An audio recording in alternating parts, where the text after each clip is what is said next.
तुम सब लोग मेरी बात ध्यान से सुनो। कल जैसे ही मार्केट में सन्नाटा हो जाए वैसे ही तुम लोग उस लड़की का ठेला पलटा देना, समझ गए? लेकिन वहाँ कोई लोचा हो गया तो भाई? अबे तुम लोग कितने डरपोक हो यार। ठीक है भाई, टेंशन ना लो। कल उस लड़की के ठेले के हम लोग 100 टुकड़े कर डालेंगे और सारा सामान नाली में फेंक देंगे, लेकिन रोकड़ा तैयार रखना। उसकी टेंशन तुम ना लो, काम होता ही पैसा मिल जाएगा।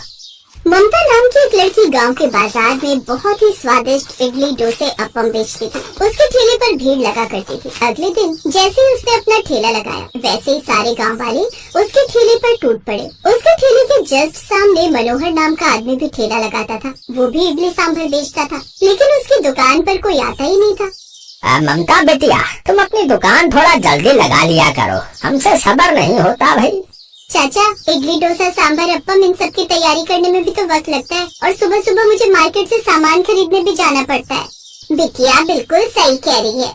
बेटा मेरे लिए मस्त अप्पम लगा दो, उसके बाद एक डोसा भी खिला देना। आप सब लोग लाइन लगा लीजिए और मुझे सिर्फ 10 मिनट दे दीजिए। ममता सबको स्वादिष्ट इडली, सांभर, डोसा, अप्पम खिलाने लगी तो इस तरह धीरे धीरे रात हो गई। ममता का सारा माल बिक गया। रात में जब वहाँ सन्नाटा हो गया और ममता अपनी दुकान बंद करने लगी, तभी वहाँ पर मनोहर द्वारा भेजे गए लड़के आ गए। जल्दी से इस लड़की के ठेले के टुकड़े टुकड़े कर दो, सारा सामान नाले में फेंक दो। गैस सिलेंडर का नामो निशान तक नहीं मिलना चाहिए यहाँ। सारे लड़के मिलकर ममता का ठेला तोड़ने लगे। ममता बेचारी चीखती चिल्लाती रही, लेकिन वहाँ आसपास कोई था ही नहीं, क्योंकि गांव में सब जल्दी सो जाते थे। कौन हो तुम लोग? ये सब क्या कर रहे हो? मेरी दुकान क्यों तोड़ रहे हो तुम लोग? प्लीज ऐसा मत करो, मैं बर्बाद हो जाऊंगी। मैं अपनी माँ को कैसे खिलाऊंगी पिलाऊंगी?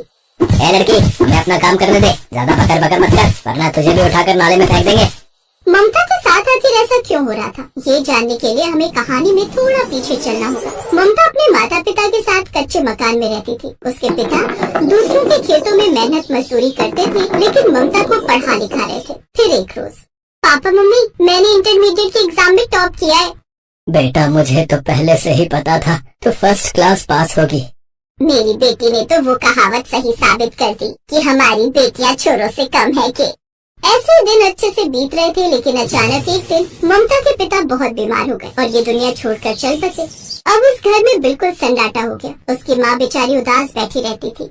माँ होने को कौन टाल सकता है? पिताजी नहीं है तो क्या हुआ, मैं हूँ ना, मैं संभालूंगी ये घर।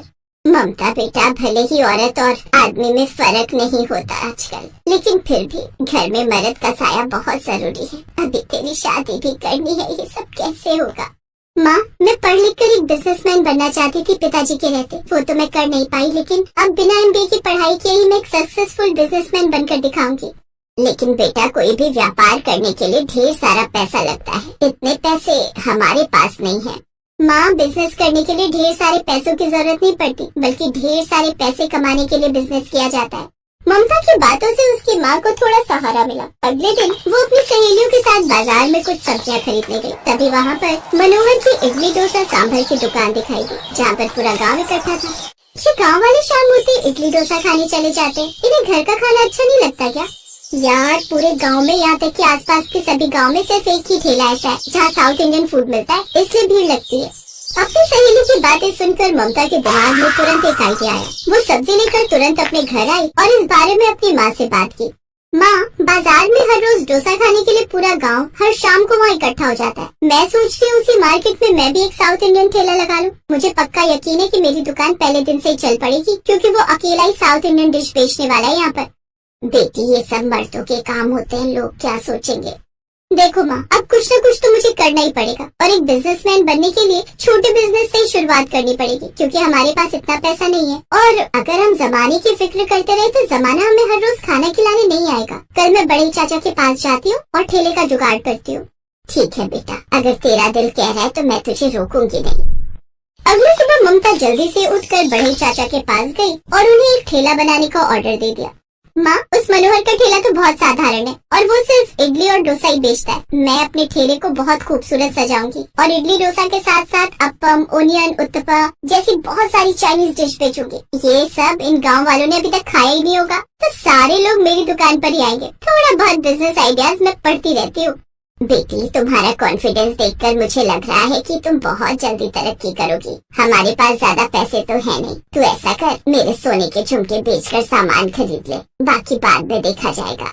ममता ने अपनी माँ के सोने के झुमके बेच दिए और इडली, डोसा, सांभर, अप्पम, ओनियन, उत्तप्पा ये सब बनाने का सामान खरीद लाई। अगले दिन ठेला बनकर तैयार हो गया। अब जल्दी से अपने ठेले को दुल्हन की तरह सजा देती हूँ। तो इस तरह ममता ने अपने ठेले को बहुत ही खूबसूरत डेकोरेट कर दिया। उसके बाद उसने गैस सिलेंडर और सारी साउथ इंडियन डिश बनाकर अपने ठेले पर रखी और मार्केट में पहुंच गई। उसका ठेला पूरी मार्केट में अलग ही दिख रहा था। धीरे धीरे सारे लोग उसकी ही दुकान पर आने लगे। मनोहर भी उसका ठेला देखकर हैरान हो गया।